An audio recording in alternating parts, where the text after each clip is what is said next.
Hey everybody, Josh Sigurdson of World Alternative Media here, and we are joined by Tim Moen, once again, leader of the Libertarian Party of Canada, but he's a man of many jobs, and we're going to go into that in a moment. First, thanks for joining us, Tim. Thanks for having me. Always a pleasure to be on WAM. Excellent. Now, so you're a fireman as well.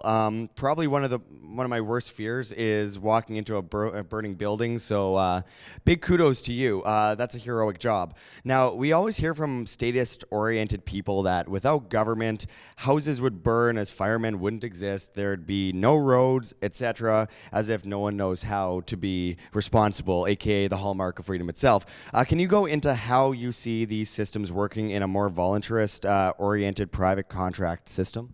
Yeah, well, I mean, there's all sorts of different models for this happening. Actually, when I was in Africa about 10 years ago, traveling around Tanzania, and I climbed Kilimanjaro, I noticed that there were all these companies that were security, EMS, and fire companies, and they were selling subscriptions to people, and they were guaranteeing response times, right? Or you get a money back kind of thing. Like I've never.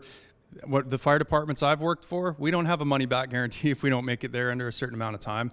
And then the other thing that I think these companies were doing were offering lower subscription rates if you subscribed voluntarily to their fire code, right? So if you agree to allow an inspector in to inspect your place and make sure you're following the code that we laid out, we'll lower your rates because we know we're not going to ever have to respond to you. And the flip side is, guess what? Your place is never going to burn. Prevention, right? So it seems like these voluntary organizations are more focused on prevention than actually responding. And so our system is very geared towards being politically, it's politically motivated, the funding for fire departments, and you'll always see around election times that politicians come by the fire hall and they want to get pictures with the firemen next to the nice, shiny chrome bumper, and it looks good for a politician then to fund the fire department and to serve and protect the community that way.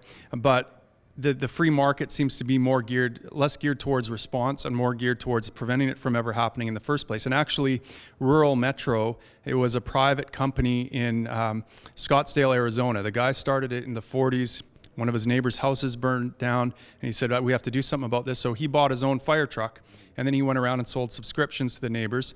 You didn't have to buy the subscription, but he would still come and put your fire out if your house burned, but he just said, listen, I'm going to send you a bill, and I'm going to ask you for money afterwards. So it's a lot cheaper just to pay me a tiny annual subscription fee, and then you won't ever have to pay me if your house burns or whatever. And that model was wildly successful. He went on to get the contract with the city of Scottsdale, and I believe another city as well, and then they still did the subscription model out in the rural areas. But a lot of the U.S. fire codes that we use up in Canada as well came from this private company because they built into their business model the idea that it's going to cost them less money to never have to respond. And so let's send some people out there. Let's make sure our community is safe. Let's make sure things never burn. And that was all done initially on a voluntary basis. And of course, government gets in there and corrupts it, and it goes to hell in a handbasket. But there are a ton of ways one could imagine that fire services could be provided in a voluntary manner. And there's lots of real world examples of just that happening. In fact, the majority of firefighters in North America volunteer their time. They want to help the community. So yeah, I don't buy it at all that libertarian fire departments are going to let places burn down. No, absolutely. And in case people are wondering, the stats for the roads on average for municipal budgets are about 0.5% to 1% on average. And I know that because, well, let's just say I have some family that used to be in charge of that part of the government. Anyway, with that said, now you've said it before to me, taxation is theft, it's extortion, it's robbery. No one signs the social contract. You're born that way, and suddenly, apparently, you signed some contract that you've never seen before. But being Canadian, we are suffocated by taxes. I've confronted Trudeau on this several times. Not like that dope has any thing to say that is in any way, intelligent. It's mostly just, talking points that he's been told to say. But from carbon taxes to income taxes, corporate taxes, PST, GST, MST, property taxes, capital gains, eco taxes, the list goes on. Canadians pay about 42% of their income in taxes, according to the Fraser Institute, and that's from before the carbon tax. Not to mention the inflated price of basically everything they buy in stores due to dollar devaluation. Can we even aid this problem? I mean, or do we need to fall off the deep end like Venezuela and start from scratch? Man, I don't know what the answer to that is. I mean, the Canadian people have to have a desire to take responsibility for themselves to some degree, right? We want government to take care of us from cradle to the grave, and there's no Canadian person that I've met, very few, want to dismantle, for example, socialized medicine, which accounts for a huge portion of our tax bill. Like in Fort McMurray, when I ran in a by-election there, I figured out that the typical household in Fort McMurray was paying $35,000 a year into the healthcare system. That is a huge, huge part of your budget.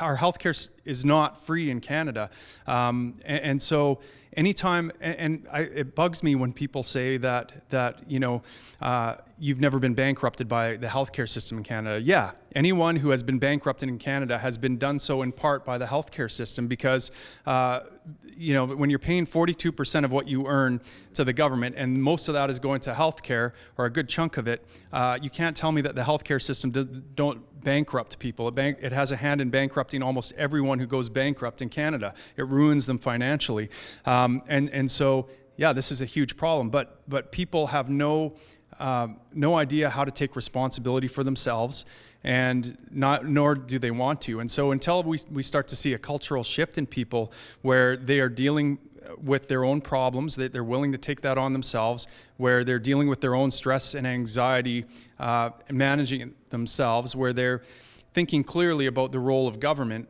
I don't see an end to this. I think it's going to continue growing. And so obviously my job is to stand on a stage and say unpopular things and get booed. I mean, I had one guy, he was actually the mayor of Lac La Biche, the deputy mayor, or acting mayor. He stood up at an all candidates debate and said, "This is to the Libertarian candidate. You can take my universal health care and pry it from my cold, dead hands." Drops the mic, crowd erupts in applause, right? Yeah. Well, that's the paradigm that a lot of people have bought into in a lot of ways. I mean, I've had times where I've spent, 12 hours plus in a waiting room for something that I felt was very serious. I remember the doctor saying it was tension headaches, just pretext that. But at the time, I was slurring my words, and one of the doctors said, "Oh, it could have even been a stroke." But here I am sitting in a waiting room for 12 hours to find out. And then I get a doctor comes up to me and tells me, well, you can get a scan in 9 months. Right. So how is that efficient? I mean, so from the market perspective, of course, you monopolize big pharmaceutical corporations and insurance agencies by the hand of the government, and you prop it up, and you create no incentive for people to create great new cures and treatments to help people that are sick. So how exactly is, government-run healthcare helping anybody? Well, that's just it. And I mean, you got to remember, I'm not just a firefighter, I'm also a paramedic. So I split my time 50% on a fire truck, 50% on an ambulance. The days I'm on an ambulance, half my shift is spent in hospital waiting rooms outside of my community, not covering the citizens there.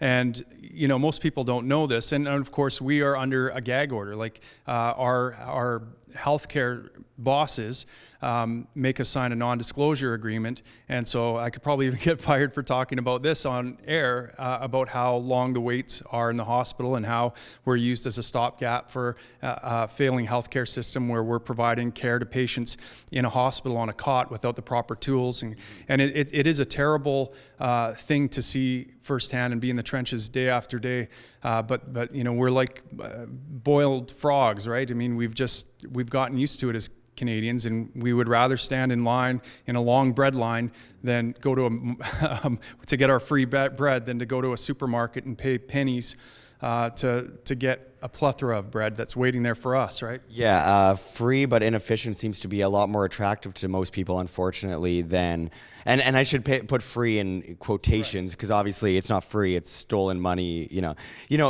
our viewers know what we're talking about. But with that said, I mean, just for an example, I think you had to cancel an interview with us once about a year and a half ago because I think you were doing a helicopter rescue. So it's something like that, something in the mountains. So, I mean, obviously you're doing great work. This is the kind of stuff that more libertarians need to do. You know, the basis of voluntarism isn't just, well, me. It's about individually helping other people in any way you can, and, you know, taking that action upon yourself instead of stealing from poor people or rich people even, and giving it to other people to do it inefficiently. So I think, you know, the possibilities or opportunities are endless. So I wanted to go into the next Canadian election. It's mind-numbing that it's actually coming up again. It's just over and over again, but it is coming up again. So can you go into, you know, what you look forward to most about the next election and how optimistic you are? Right. Well, I'm fairly optimistic. You know, we learned a lot in the last election. It was my first kick at the can. I made some brutal errors, and that, you know, I learned from them, and the party learned from them. And you know, I think we could have had about twice as many candidates that we had in the last election had we not made these errors. So I expect to get at least that many candidates, and I want to get as close to a full slate as possible, and we're working hard on that right now. So I'm looking forward to having a candidate in almost every riding across the country from coast to coast. We have organizers on the ground right across Canada now, and there's a lot of energy on the ground. And then the next thing we want to do is, once we start filling up that slate, we want to make an argument to get me on the national debate stage. You know, these other leaders and the other political parties need to be taken to task, and Canadians need to see who their next prime minister is in public before I become prime minister. Like, man, that would be like shooting fish in a barrel. That'd be, you know, if you actually got on stage and started talking about, you know, reasonable things instead of, hey, we'll give you free stuff. I mean, there would be a movement that would happen across Canada. Yeah, I think that's totally right. And so whether we're successful or not in getting on that debate stage, we're going to make a big stink about it. That is going to be our heavy focus of our campaign. We want to raise awareness of the party, and in doing so, raise awareness of the philosophy of liberty and put it on the map. And that's going to be part of our strategy. And of course, we're always looking for candidates. So if there's any listeners out there that think, you know, I'm not doing anything, I want to be a candidate, or I could do that. You know, even if you can be a paper candidate, even if all you're doing is filing the paperwork, you know, Elections Canada just made it even easier to be a candidate now. They used to require a $1,000 deposit that you would then get refunded after you filed all the things, but a lot of people can't afford to pay $1,000 out of pocket, and that stopped a lot of people. Well, we had a precedent-setting court case, and now Elections Canada has to abide by that, and there's no more deposit to be a candidate. So the bar just got lower. So now there's no excuse. If you have like the hour it takes to do the paperwork, and it'll take about an afternoon to go out and collect 100 signatures, very low bar to entry.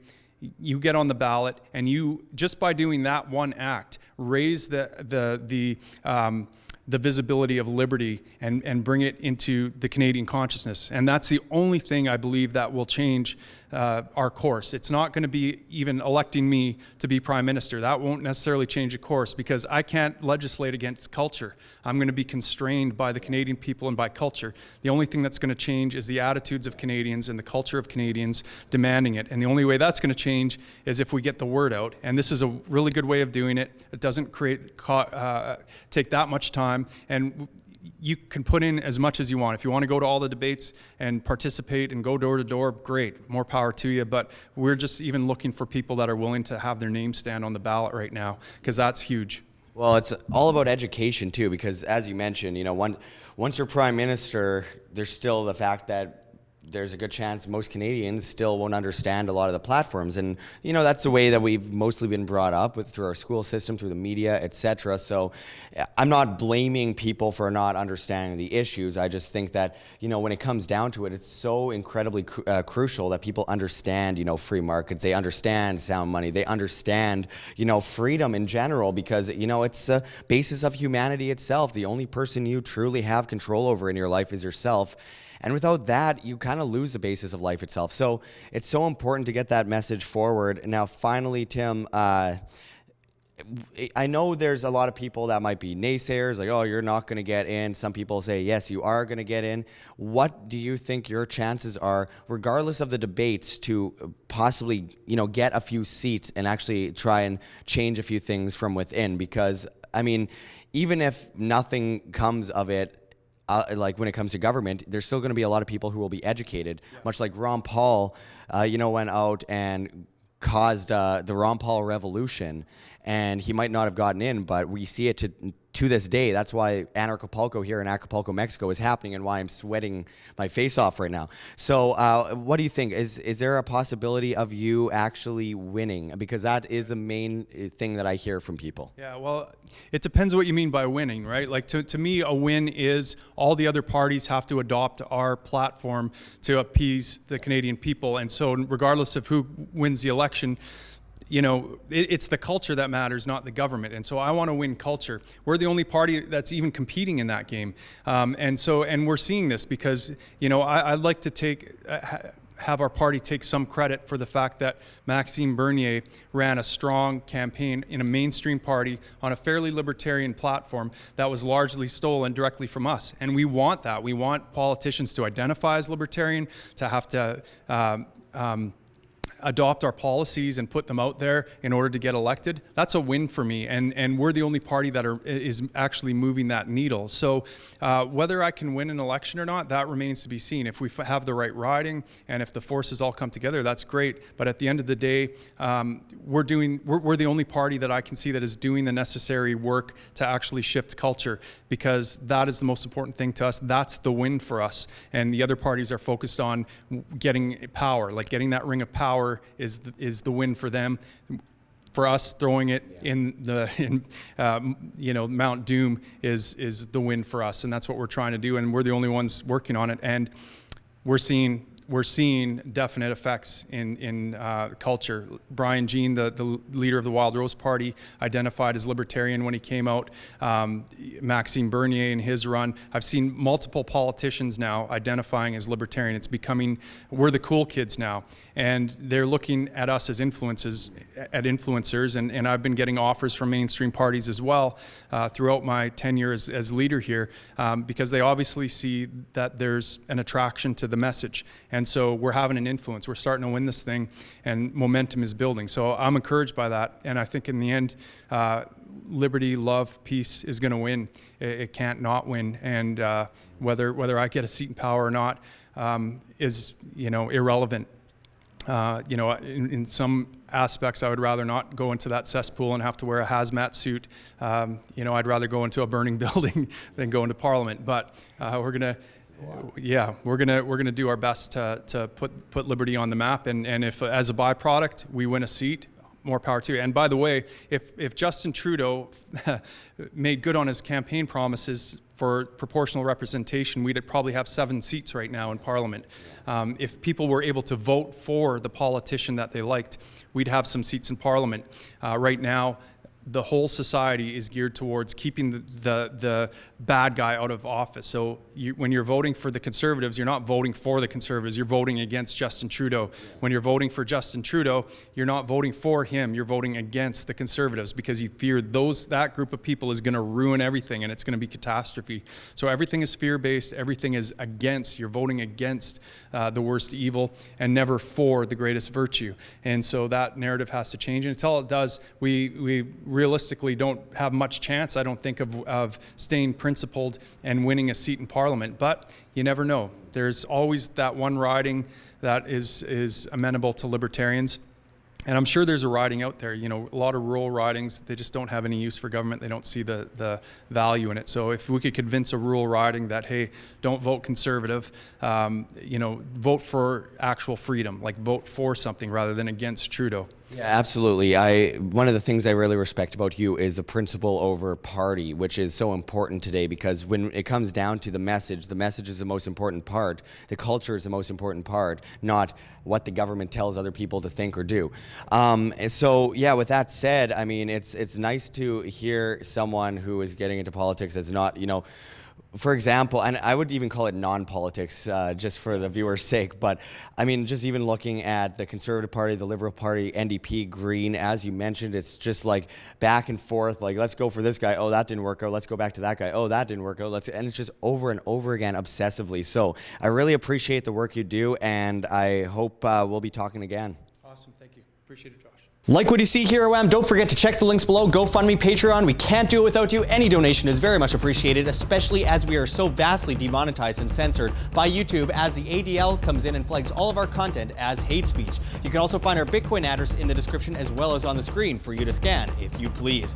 And don't forget to find us at Josh Sigurdson at steemit.com. That's steemit.com, the future of social media, where you get paid in the upvote of your post in cryptocurrency, Steem that is. So don't forget to find us there, and until next time, this is Josh Sigurdson signing out from World Alternative Media. Find the truth, be the change.